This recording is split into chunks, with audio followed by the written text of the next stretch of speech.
Hello everybody, my name is Michael Laubscher and welcome back to Behind the Frame. In this series, myself and the other Wild Eye guides work through particular images and edit them in Lightroom that we captured out in the field in the hopes to give you a bit of an idea as to how you can possibly process some of your own images. So if you want to stick around to see a really cool scene I got to photograph in the Pantanal last year, and I'll whisper it, it was a Jaguar hunting a caiman. Stick around, this is going to be a fun one.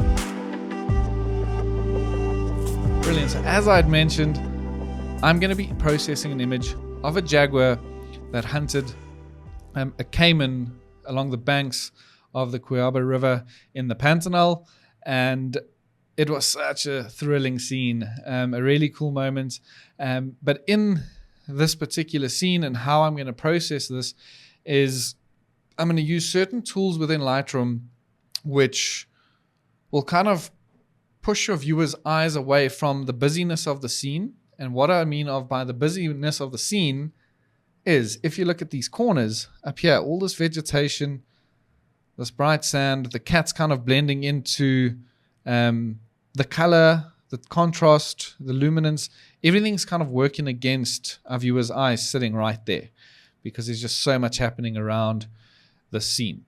So what I'm going to try and achieve in this edit and this process of this image is to show all of you how you can go about processing this and pushing your viewer's eyes away from those very busy corners. So into Lightroom, into a crop, and I feel like I would enjoy a 16:9 crop on this for two reasons. When you crop 16:9, it naturally looks like you've shot it much wider, but also it's helping us eliminate this foreground contrast and mess over here, but then also a lot of that top level distracting element over there is being eliminated. I do feel that stick over there in the right hand edge is a little bit too distracting, so I'm going to do something like that. Probably pull in here so we don't see the edge of that vine. But now we've got this animal's paw on this PowerPoint, its back leg on this PowerPoint, top of its head very close to that PowerPoint. So it's a very well balanced scene. Foreground we've got just water, the center third we've got Jaguar and caiman, and the top third we've got the bank of the river and that messy vegetation on the top right. So all in all, that's a well-balanced and cool-looking Jaguar photograph. But still a lot happening on the edges, so we need to go and fix that up. So let me open up my basic panel. I generally go in and find my pure whites and blacks first, so pushing and holding Option down, left-clicking my cursor. We've already got a few big white spots on the chest of that caiman, meaning that there is no there's no detail in those areas. But obviously it's a flat scale, there isn't much detail, so we can kind of leave it somewhere around there. But typically you just want to see a spot or two of that highlight, something like that. But in doing so, to this degree, we are eliminating that bright luminance and that contrast that we have on this cat a bit too much. We can come later on and darken this up, and this is going to be part of that exercise as to how we're going to push and pull viewers' eyes away using our special adjustment tools. But let's go find a pure black. So between our cat's leg, there's already some black. You can see that color. But I'm just going to pull it a little bit more so that we can have a bit more contrast and depth into the shadows of that vegetation. I'm going to go drop the natural shadows as well to darken up those edges. And then also just maybe come down on, well, I'll leave highlights where it is, to be honest. I'm not going to change too much on highlights. It seems, if anything, we can go up a little bit. But it does seem to be in good balance here. Texture, I'm going to push that up somewhat. And that's going to be my kind of before and after. If you look at the contrast or level of contrast, just by doing those simple little edits, we've already got a lot more contrast bouncing off of the scene. Tone curve, your region section, I'm going to push up lights to lift up all those light areas a bit. I feel that the dark is already dark enough, and later on we're going to do special adjustments So I'm not going to go fiddle with this all too much. There's already a lot of contrast in here. So maybe -5, not going to be too extreme using this. Color mixer will work in our favor. The reason I say this is because we can now go and manipulate individual colors. And here, what I want to target right now is green, but not the saturation of the green. I don't want to make the greens any greener or take their color out of them. I want to go into luminance and make those greens a little bit darker, because now by making them slightly darker, they are not really jumping out of that scene as much as they do in the raw file. So we're just dampening the luminance of the green somewhat. You need to be mindful sometimes when you do this trick, the saturation thereof. When you underexpose a color or a scene when you're photographing, you're preserving color. So if it does tend to look a bit too green for your liking, you can just go drop it a little bit under saturation. But in this particular image, to me, it looks pretty good. And jumping straight into our sharpening tool. Now, this is a standard for me. I generally push the default's about 40, so I go to about 45, 50, somewhere around there. I take my radius to 0.5 because this will eliminate me over sharpening my image, because I'm only adding half a pixel to that edge contrast. And then I'm looking for 100% detail within the frame. But now the most important step here, if you forget those two, the most important thing is your masking. Push and hold Option, left click your cursor on that button. You'll currently see this entire screen is white, meaning that the entire scene is going to be sharpened. We don't want to do this. We want to draw this right, and only the areas that are white are going to be, well, the sharpening tool will be applied to only the areas that are seen in white at the moment. So we're not going to sharpen much in the water or the depths of the vegetation back here.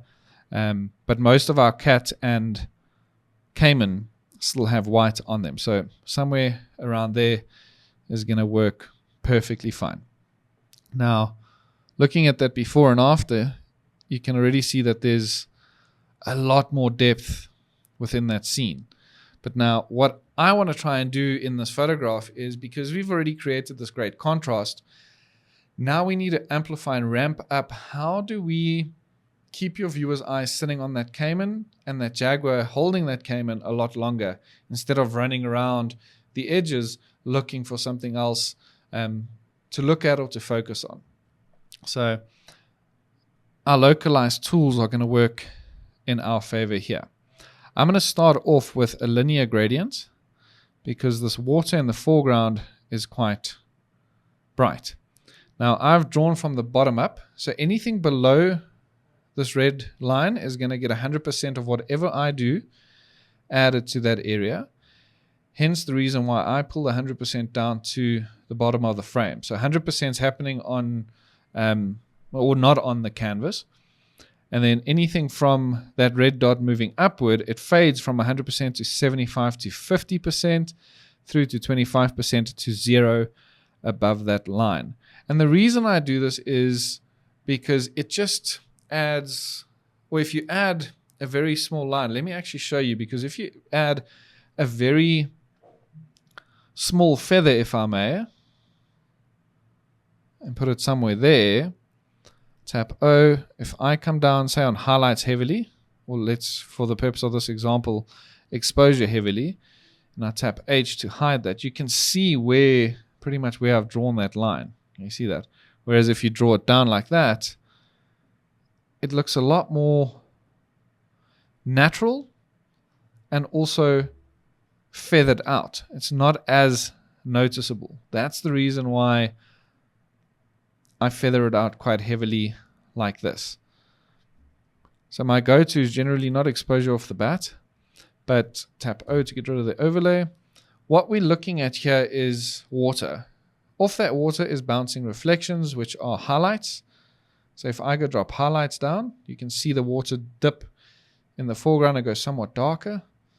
White, there's a lot of white in that area. Dip that down. Shadows are also down, but that can stay down. And then we can go a touch or two on exposure. So if you go put that eye on and off, you can see what it's doing to the foreground. So basically what we are doing here as photographers and in this image is I'm pushing your eye away from what used to be a somewhat bright area, because now by adding this in, you're making it darker, and therefore it's not competing with the brightness of this area over here in the center of the screen. Your eyes will be stuck here a lot longer and go there less, because within a photograph, your eyes go to the sharpest, the most saturated, and also the brightest areas within a scene, depending on the scene. And in this particular scene, because there's a lot of dark edges and the dark foreground as the water, as you can see over here, your eyes are going to be drawn to the brighter parts and will lock on there for a bit longer. So by using a linear gradient as we did here and just darkening that water somewhat is adding great value in pushing your viewer's eyes away from the foreground and sticking on the cat a lot longer. I'm now going to come in with a radial gradient, and I'm going to draw one around my cat with a nice kind of heavy feather. I'm going to follow the energy and the line in which the animal's body is kind of moving, hence the reasons I've tilted this. And I'm going to go and invert this. And the reason why I'm using a very heavy feather, as you can see here, is very similar to why we used a heavy feather with a linear gradient at the bottom. It's just to make it look more natural. And what I'm going to start with here is the natural shadows. I'm going to go drop the shadows of the surrounding areas, the highlights of the surrounding areas, and then maybe a touch or two on exposure. I'm not going to go all too heavy there. So something like that looks to be good. And now what we're doing is, this used to be a very bright corner over here, and by putting and making it slightly darker, we're pushing the viewer's eyes away from the top right and making them stick to what is the brightest part of the scene. And currently it is the chest of this caiman. And that's bringing me to the next point. It is a little bit too bright. So let us go and grab a localized brush. And even though, I'm just going to put my flow up a little bit, even though the bright is good and it's drawing the eye in, it's a little bit too bright in my opinion. So I'm just going to go grab, but I'm really going to focus on the center there where the chest is very bright. And again, most people revert straight into exposure. Don't do that. Start with what it is we're seeing. It's a highlight. So just by dropping the highlight down, look at the difference that's made to that caiman's chest. It's brought a lot more detail into it. It looks more balanced. It's not unrealistic. What we could also do is drop blacks a little, because that'll draw even more detail into the chest of that caiman. So something like that is all we really needed to do. Now, to finish it off is I'm going to use a brush and go onto my cat's face over here. And all I want to do to the front of this face is maybe lift shadows somewhat. It's not doing all too much, so maybe up the exposure just a little, just so that we can see that face a little bit more. So we just want to drop that a touch, not too heavy.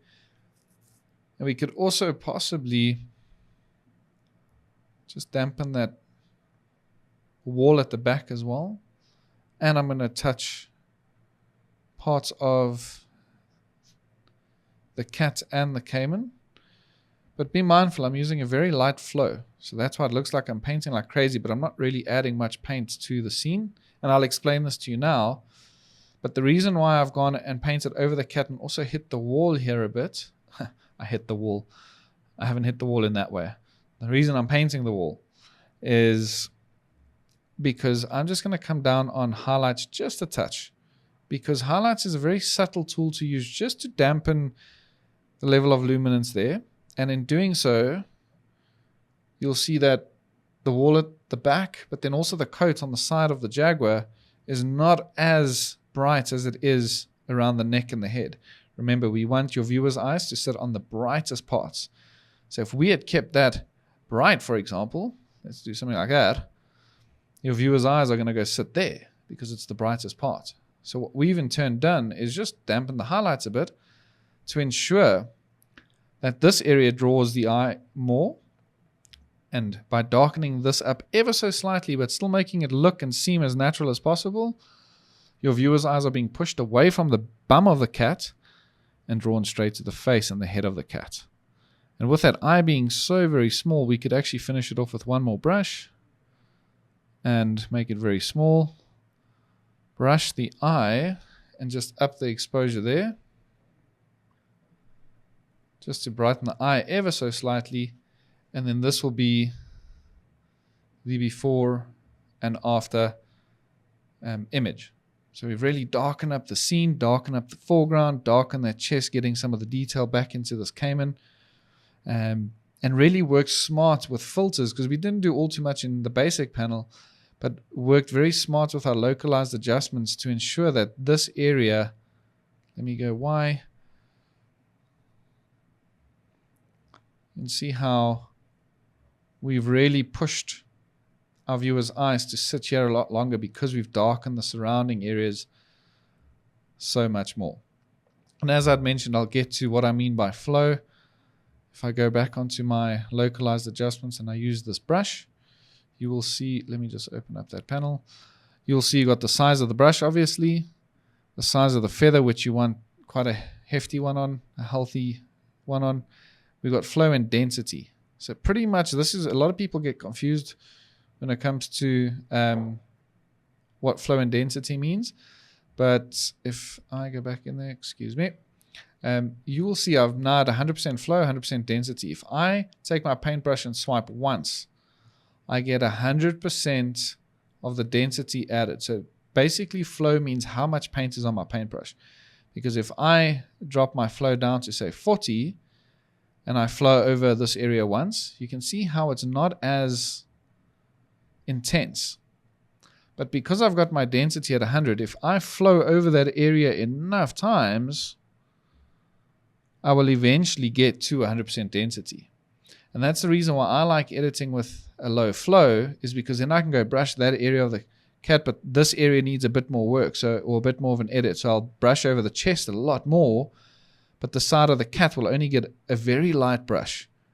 So that's a pretty cool technique to eliminate you as the photographer to have to go and select 100 different brushes for 100 different areas within a scene.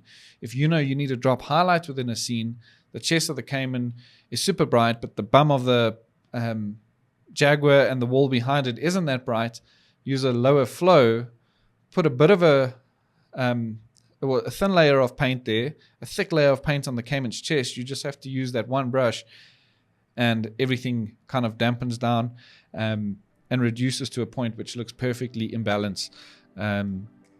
Perfect and in balance within that one very special adjustment brush. You don't have to go to and from 400 different brushes, because that is so frustrating and can get quite confusing. So that's my Jaguar from the Pantanal from last year. Insane scene. Watched this girl stalk for ages, jump on this caiman and whack it, carry it past our boat. It was insane, absolutely incredible. And I really do hope that by looking at that before and after, when I hit light, that you can see the big difference in how I am manipulating the scene using localized adjustments to push your eyes away from the corners and make them stay on that brighter center, which is the caiman's chest and the cat itself. So really cool and fun image to process and to edit. I hope that you've learned something out of this. And if you do have any questions regarding Jaguars, regarding photography, regarding caiman, Brazil, whatever it may be, please get in touch. I will happily assist. But for now, thank you for your eyes and your ears. Have a great day further, and chat to you soon. Bye-bye.